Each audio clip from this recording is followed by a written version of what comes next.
তোমরা যারা ক্যালকাটা ইউনিভার্সিটির আন্ডারে সেমিস্টার 4 রাষ্ট্রবিজ্ঞান অনার্স কোর্সের ছাত্রছাত্রী আছো, তোমাদের জন্য আজকের ক্লাস খুবই গুরুত্বপূর্ণ। আজকের ক্লাসে তোমাদের ডিএসসিসি 6 পেপার মডিউল 1 থেকে দুটি গুরুত্বপূর্ণ বড় প্রশ্নের উত্তর নিয়ে আলোচনা করব, যেগুলো তোমাদের 10 বা 20 নম্বরে পরীক্ষায় আসতে পারে।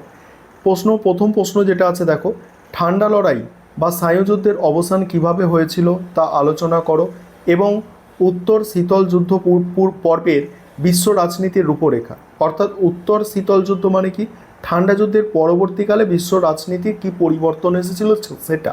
এইভাবে ঘুরিয়ে ফিরেও প্রশ্ন তোমাদের কিন্তু আসতে পারে। মোস্ট ইম্পর্টেন্ট প্রশ্ন আজকের ক্লাসে দুটোই, ভালো করে অ্যান্সারগুলো বুঝে নাও। প্রথমেই ভূমিকা অর্থাৎ ইন্ট্রোডাকশান। বিংশ শতাব্দীর দ্বিতীয়ার্ধে আন্তর্জাতিক রাজনীতিকে সবচেয়ে বেশি নিয়ন্ত্রিত ও প্রভাবিত করেছিল মার্কিন যুক্তরাষ্ট্র ও সোভিয়েত ইউনিয়নের মধ্যেকার স্নায়ুযুদ্ধ বা ঠান্ডা লড়াই। 1991 সালে সোভিয়েত ইউনিয়নের আনুষ্ঠানিক পতনের মধ্যে দিয়ে দীর্ঘ 4 দশকের বেশি সময় ধরে চলা এই ভয়াবহ আদর্শগত ও সামরিক সংঘাতের অবসান ঘটে। এরপর আন্তর্জাতিক সম্পর্ক এক নতুন যুগে প্রবেশ করে, যা রাষ্ট্রবিজ্ঞানের পরিভাষায় উত্তর শীতল যুদ্ধ পর্ব বা পোস্ট কোল্ড ওয়ার এরা নামে পরিচিত। আর এই নতুন যুগে বিশ্ব রাজনীতি সম্পূর্ণ এক নতুন রূপ পরিগ্রহণ করে। এবার কি নতুন রূপ পরিগ্রহণ করেছিল সেগুলো দেখো। প্রথম পয়েন্ট এখানে আছে সোভিয়েত ইউনিয়নের পতন ও পূর্ব ইউরোপে পালাবদল। 1980-র দশকের মাঝামাঝি সময় সোভিয়েত রাষ্ট্রনেতা মিখাইল গর্বাচেভ সোভিয়েত অর্থনীতি ও রাজনৈতিক ব্যবস্থাকে সচল করার জন্য পেরেস্ত্রয়িকা এবং গ্লাস্নোস্ত প্রবর্তন করেন। তবে এই নীতিগুলি সোভিয়েত ব্যবস্থার দুর্বলতাকে প্রকট করে তোলে এবং পূর্ব ইউরোপে সমাজতান্ত্রিক দেশগুলিতে গণতান্ত্রিক ও জাতীয়তাবাদী আন্দোলনের পথ প্রশস্ত করে।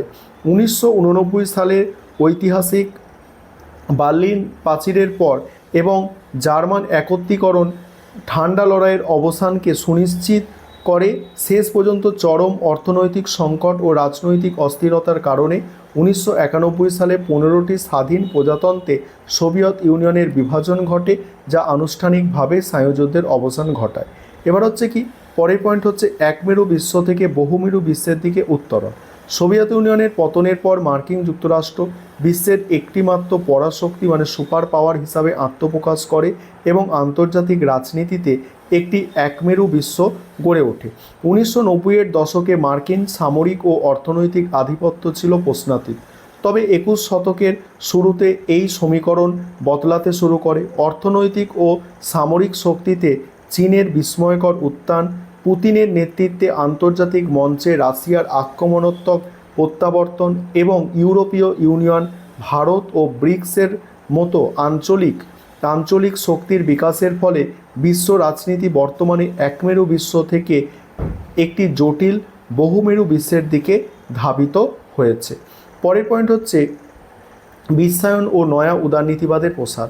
ঠান্ডা লড়াইয়ের অবসানের অন্যতম প্রধান ফলাফল ছিল সমাজতান্ত্রিক অর্থনীতির বিপর্যয় এবং বিশ্বজুড়ে পুঁজিবাদের জয়লাভ।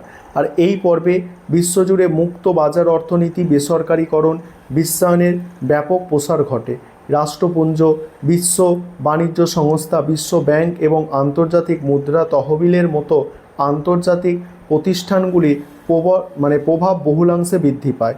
রাষ্ট্রীয় সীমানা অতিক্রম করে বহুজাতিক কর্পোরেশনগুলির আধিপত্য বৃদ্ধি পায় এবং দেশগুলির মধ্যে পারস্পরিক অর্থনৈতিক নির্ভরশীলতা তৈরি হয়, যা রাষ্ট্রীয় সার্বভৌমিকতাকে চিরাচরিত ধারণাকে চ্যালেঞ্জ করে।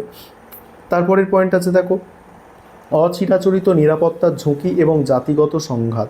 উত্তর শীতল যুদ্ধ পর্বে প্রথাগত সামরিক সংঘাতের পাশাপাশি অচিরাচরিত বা মানব নিরাপত্তা ঝুঁকিগুলি বেশি প্রাধান্য পায়। আন্তর্জাতিক রাজনীতিতে আদর্শগত দ্বন্দ্বের জায়গা নিয়েছে আন্তর্জাতিক সন্ত্রাসবাদ, জলবায়ু পরিবর্তন, পরিবেশগত অবক্ষয় এবং শরণার্থী সমস্যা এবং সাইবার নিরাপত্তার মতো বিষয়গুলি।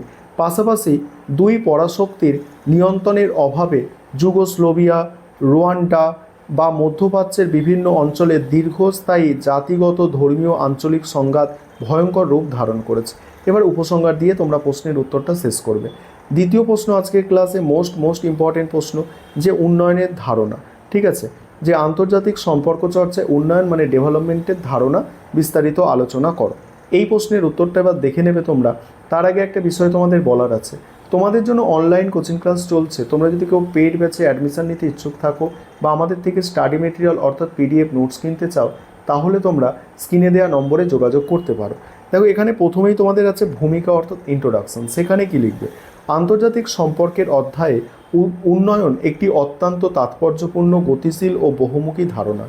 দ্বিতীয় বিশ্বযুদ্ধের পর এশিয়া, আফ্রিকা ও লাতিন আমেরিকার সদ্য স্বাধীন রাষ্ট্রগুলি যখন আন্তর্জাতিক মঞ্চে প্রবেশ করে, তখন থেকে উন্নয়ন আন্তর্জাতিক রাজনীতির একটি কেন্দ্রীয় আলোচ্য বিষয় হয়ে ওঠে। প্রথম দিকে আন্তর্জাতিক রাজনীতিতে মূলত রাষ্ট্রগুলির অর্থনৈতিক অবস্থার উন্নতি ও আধুনিকরণ বোঝাতেই এই শব্দটি ব্যাপকভাবে ব্যবহৃত হতো, কিন্তু সময়ের সাথে সাথে আন্তর্জাতিক কাঠামোর পরিবর্তনের ফলে উন্নয়নের সংজ্ঞাও অনেক প্রসারিত হয়েছে। বর্তমানে এটি কেবলমাত্র অর্থনৈতিক প্রবৃদ্ধির মাপকাঠিতে আবদ্ধ না থেকে মানব কল্যাণ, রাজনৈতিক স্বাধীনতা, সামাজিক ন্যায় বিচার এবং পরিবেশগত সুরক্ষার মতো গভীর বিষয়গুলিকে নিজের পরিসরে অন্তর্ভুক্ত করেছে। তারপরে আছে কি? আধুনিকরণ বা প্রথাগত অর্থনৈতিক দৃষ্টিভঙ্গিতে উন্নয়ন। এখানে কি বলা হচ্ছে? দেখো কি বলা হচ্ছে, দ্বিতীয় বিশ্বযুদ্ধের অব্যাহতির পর আন্তর্জাতিক রাজনীতিতে উন্নয়নের প্রধান মাপকাঠি ছিল আধুনিকীকরণ ও পাশ্চাত্যের অনুকরণ। ওয়াল্টার রোস্ট এবং অন্যান্য তাত্ত্বিকদের মতে উন্নয়ন মানেই হলো পশ্চিমা ধাঁচের অর্থনৈতিক প্রবৃদ্ধি, ব্যাপক শিল্পায়ন এবং মাথাপিছু আয় বৃদ্ধি। ধনতান্ত্রিক ও পুঁজিবাদী রাষ্ট্রগুলি মনে করত, তৃতীয় বিশ্বের সদ্য স্বাধীন ও আধুনিক রাষ্ট্রগুলি যদি পাশ্চাত্যের অর্থনৈতিক মডেলের অক্ষরে অক্ষরে অনুসরণ করে, তবেই তারা অনুন্নত অবস্থা থেকে উন্নত স্তরে পৌঁছাতে পারবে। এই দৃষ্টিভঙ্গিতে মূলত রাষ্ট্রের মোট দেশজ উৎপাদন বৃদ্ধি এবং কাঠামোগত আধুনিকীকরণেই উন্নয়নের একমাত্র ও চূড়ান্ত সূচক হিসাবে ধরা হতো। তারপরে কি বলা হচ্ছে? দেখো, নির্ভরতার তত্ত্ব ও নয়া উপনিবেশবাদী সমালোচনা। 60-এর দশকে লাতিন আমেরিকায় মার্ক্সবাদী চিন্তাবিদরা প্রথাগত আধুনিকীকরণের তত্ত্বের এই ধারণাকে তীব্রভাবে সমালোচনা করেন। আন্দে গুন্দ্রার ফাং এবং ইমানুয়েল ওয়ালস্টাইনের মতো প্রখ্যাত তাত্ত্বিকরা নির্ভরতা তত্ত্বের মাধ্যমে বিশ্ব ব্যবস্থাকে কেন্দ্র এবং প্রান্তিক এই দুই ভাগে বিভক্ত করেছেন।